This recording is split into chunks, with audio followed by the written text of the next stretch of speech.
Les impôts, ils m'ont éclaté. Je te dis la vérité, ils m'ont tout pris.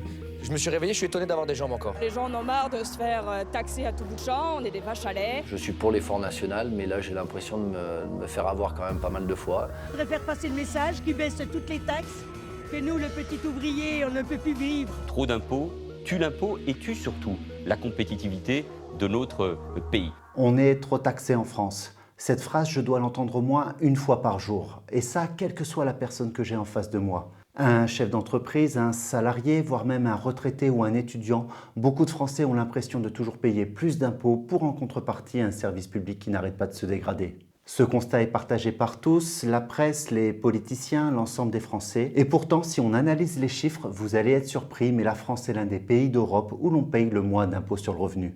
Oui, je vous jure. Selon une étude de l'Institut économique Molinari, la France se place en 3e position des pays d'Europe où le revenu est le moins imposé. Pour vous donner un exemple, on ne paye en France en moyenne que 9% d'impôts sur le revenu et il n'y a que les Chypriotes et les Polonais qui sont plus gâtés que nous avec un taux plus faible qui est respectivement de 2% et 6%. Et si on regarde l'Europe, ce taux d'imposition est en moyenne de 20%, c'est-à-dire quand même 11 points de plus qu'en France, et il atteint même 35% en Suède, 44% en Belgique et 59% au Danemark. Alors pourquoi cette impression de toujours trop payer d'impôts? Est-ce que c'est juste notre côté râleur ou y a-t-il d'autres chiffres qui expliquent ce sentiment? Au cours de cette vidéo, je vais étudier et valoriser tous les prélèvements que vous pouvez subir au cours d'une année, mais également en contrepartie toutes les aides directes et indirectes que vous pouvez obtenir pour que vous puissiez vous-même répondre à cette question, sommes-nous réellement trop taxés en France? Nous apporterons des réponses qui vont permettre en effet de mieux répondre à des situations auxquelles nous n'avons pas de réponse. Souvent, cette impression d'être trop imposé ne vient pas du fait de payer réellement trop d'impôts et taxes, mais plutôt du sentiment qu'il ne nous reste pas assez d'argent pour vivre. Gilets jaunes, inflation, baisse du pouvoir d'achat,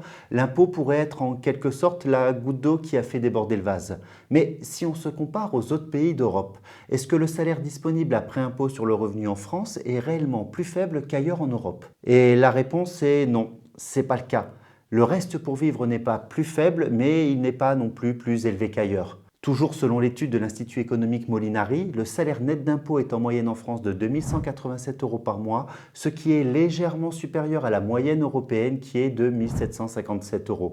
Après, une moyenne, ça ne veut pas dire grand-chose car même si on habite tous dans la même Europe, ce salaire mensuel est inférieur à 1 000 € dans 8 pays de l'Est, la Lituanie, la Croatie, la Lettonie, la Slovaquie, la Pologne, la Hongrie, la Roumanie et la Bulgarie, où dans ce dernier pays, le salaire moyen n'est que de 567 € par mois. Oui, 4 fois moins que chez nous. Et si on regarde au-dessus de nous, à l'inverse, dans cette même Europe, 3 pays plutôt au nord ont des salaires supérieurs à 3 000 € par mois, le Danemark, les Pays-Bas et le Luxembourg. Ce qui veut dire qu'avec un salaire mensuel de 3 616 €, un Luxembourgeois gagne en un mois ce que gagne un Bulgare en presque 7 mois. Et avec ces salaires beaucoup plus bas, vous comprenez maintenant pourquoi une partie de l'industrie européenne est délocalisée dans les pays de l'Est. Ça coûte beaucoup moins cher en main-d'œuvre tout en ayant l'étiquette Made in Europe. Et si on en revient à notre cas français, nous sommes en 11e position en matière de salaire net, c'est-à-dire dans le ventre mou. On n'est pas les mieux rémunérés et pourtant on a souvent l'impression de payer nos produits bien plus cher qu'ailleurs. Est-ce que ça ne pourrait pas provenir d'un taux de TVA plus important en France ? Pour vous expliquer simplement la TVA, c'est un impôt qui a été créé par les Français en 1954. La TVA veut dire taxe sur la valeur ajoutée et par exemple quand vous faites vos courses à Leclerc, à Auchan ou à Lidl, sur chaque produit que vous achetez, une partie du prix payé revient au supermarché et une partie du prix est reversée à l'État au titre de la TVA. Donc c'est un impôt sur la consommation que vous ne voyez pas mais que vous payez. Son taux de prélèvement varie de 2,1% à 20% du prix de vente en fonction des produits et un Français dépense en moyenne tous les mois 152 € au titre de la TVA, c'est-à-dire 7% du salaire net disponible. Et là encore, la France est dans la moyenne européenne où les dépenses en matière de TVA représentent aussi en moyenne 7% du salaire net, c'est-à-dire exactement comme chez nous. Et d'un pays à l'autre, il y a très peu d'écart avec un taux de prélèvement qui varie entre 5 et 10%. Donc le salaire net français dans la moyenne européenne, on ne paye pas plus d'impôts sur le revenu en France qu'ailleurs, on ne paye pas non plus de TVA, alors pourquoi tout le monde dit que la France est le pays où on est le plus taxé? Vous avez une idée? Est-ce que ça ne serait pas à cause des cotisations sociales? Ah, notre cher modèle social français, le droit à la retraite pour tous, la gratuité des soins et l'assurance chômage, Ce système a un coût, voire même un coût certain, et il n'y a qu'en France que le montant des cotisations sociales dépasse le salaire net disponible. Oui, chaque mois, une entreprise paye plus de cotisations que vous ne gagnez d'argent. Mais avant de rentrer dans le détail pour vous expliquer comment fonctionnent les cotisations sociales en France, lorsqu'une société paye à un employé, elle va verser un salaire net à son salarié et l'entreprise va verser en complément des cotisations pour que le salarié obtienne des droits sociaux. Elle va payer des cotisations à l'URSSAF pour les allocations familiales, pour la couverture maladie, pour cotiser au chômage et pour la retraite de base du salarié. Elle va payer des cotisations à une caisse de retraite au titre de ce qu'on appelle la retraite complémentaire. Et elle va aussi payer une mutuelle au titre d'une couverture maladie complémentaire. Et quand on accumule toutes ces charges, lorsqu'une entreprise verse 2187 € de salaire net d'impôt à son salarié, elle va reverser en moyenne 2222 € au titre des différentes cotisations sociales. En comparaison, la moyenne en Europe n'est que de 855 € avec derrière la France, l'Autriche et l'Allemagne où un employeur paye respectivement chaque mois 2019 € et 1848 € au titre des différentes cotisations. Et ça va vous surprendre, mais à l'inverse, au Danemark, on ne paye que 38 € au titre des cotisations sociales. Alors, je sais ce que vous pensez, mais non, un Danois ne paye pas lui-même ses cotisations. C'est juste qu'au Danemark, on considère que les cotisations sociales sont en fait un impôt. Et il y a une certaine logique derrière, car les cotisations que vous payez indirectement via votre salaire financent à un instant T non pas vos propres droits, mais les droits qui sont utilisés par d'autres Français. Là, on rentre dans un débat sémantique et philosophique, mais pour en revenir au sujet de cette vidéo, au final, en intégrant toutes les cotisations sociales, le coût pour un employeur d'un salarié français est de 57 147 €, c'est-à-dire 19 000 € de plus que la moyenne européenne qui est de 38 195 €.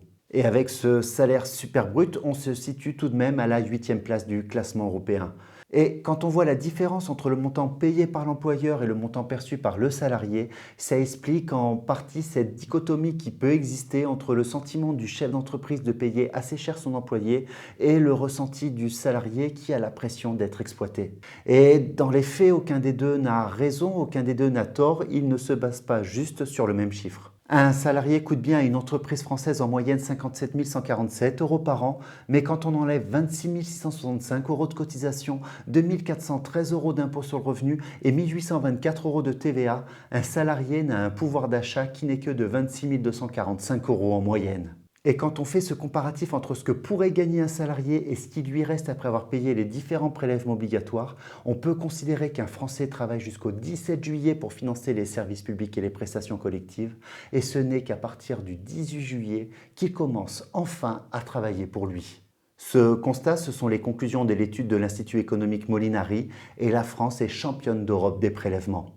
Mais cette étude est incomplète. Incomplète déjà car vous pouvez avoir d'autres revenus que le salaire, comme par exemple la retraite, le chômage, les différentes allocations familiales, mais aussi les revenus de votre patrimoine et de vos placements. Incomplète aussi car vous payez tous d'autres impôts que la TVA et l'impôt sur le revenu, comme la taxe foncière, la taxe sur les produits pétroliers, les taxes sur les cigarettes, peut-être l'impôt sur la fortune immobilière et j'en oublie sûrement. Et surtout incomplète pour une raison spécifique à la France. Petite question, combien vous coûte l'école ? Combien vous coûte l'hôpital? Et combien vous coûtent par exemple les infrastructures sur lesquelles vous roulez tous les jours?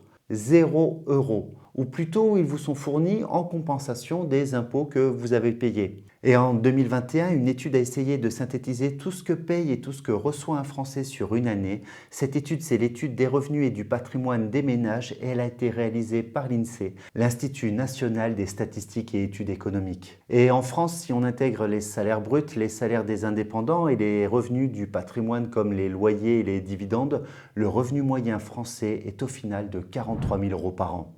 Un revenu moyen, comme on l'a vu tout à l'heure, ça ne veut bien entendu rien dire. Donc, si on séparait les Français en 10 catégories, de ceux qui gagnent le moins à ceux qui gagnent le plus, 10% de la population gagne en moyenne 10 000 € par an, puis 10% 16 000 €, puis 10% 21 000 €, et ça jusqu'aux 10% les plus riches de France qui gagnent, eux, en moyenne par an 135 000 €.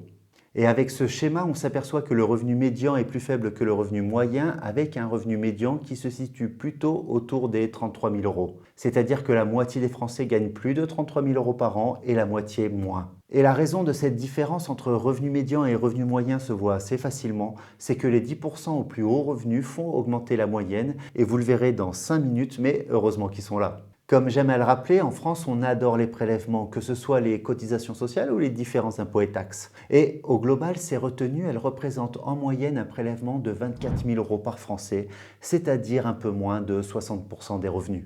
C'est-à-dire qu'après taxation, il reste en moyenne à un Français 19 000 € pour vivre.